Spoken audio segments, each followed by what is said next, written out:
didn't hear about this in the mainstream media, but I heard about it on social media, so I looked into it and I found a few articles on it.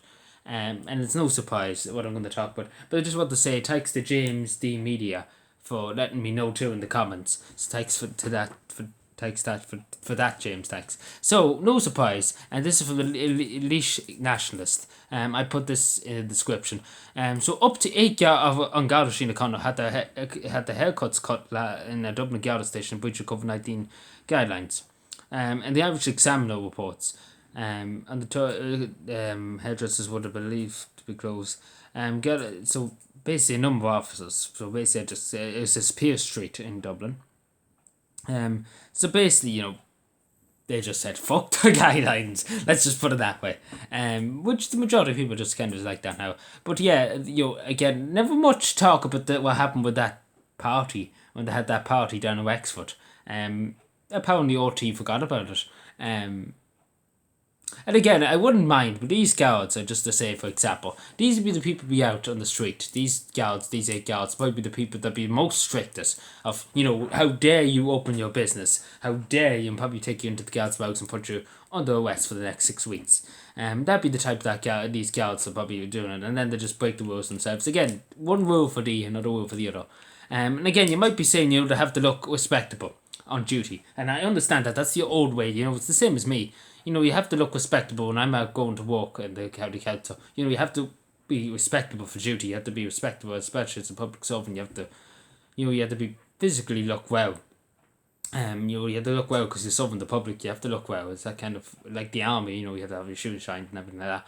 But again, at the end of the day, I couldn't really care less if the guards had their hats backwards. Allowing us to fighting crime and protecting people of Ireland, to protecting the taxpayer, upholding the law. I couldn't give a damn if they never wore a uniform in their life, as long as they were enforcing the law. But again, it's just, one rule for the, another rule for the other. Especially because the H, because even says here, breach the public health guidelines, COVID-19 health guidelines, because hairdressers are supposed to be closed, and you might say my hair needs to be cut, and it's true.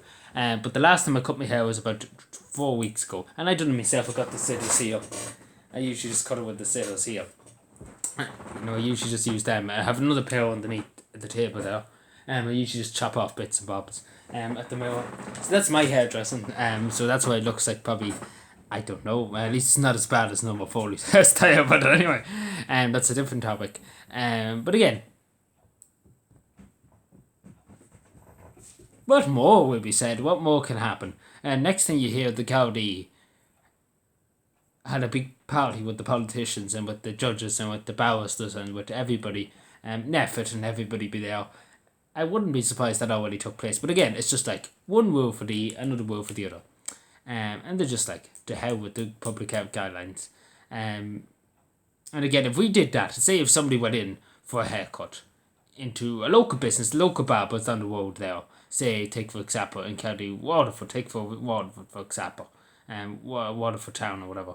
And they went into the barber. It was a local man. He's struggling to pay the bills, and he opens his business for an hour or two, let's say. And they go in, and the guards go down, and probably about 50 of them will go down, and probably take him out, and probably put him in handcuffs and throw him into the back of the van. And so he'll be probably put up in big charges and everything like that. He'll probably be put in prison for it.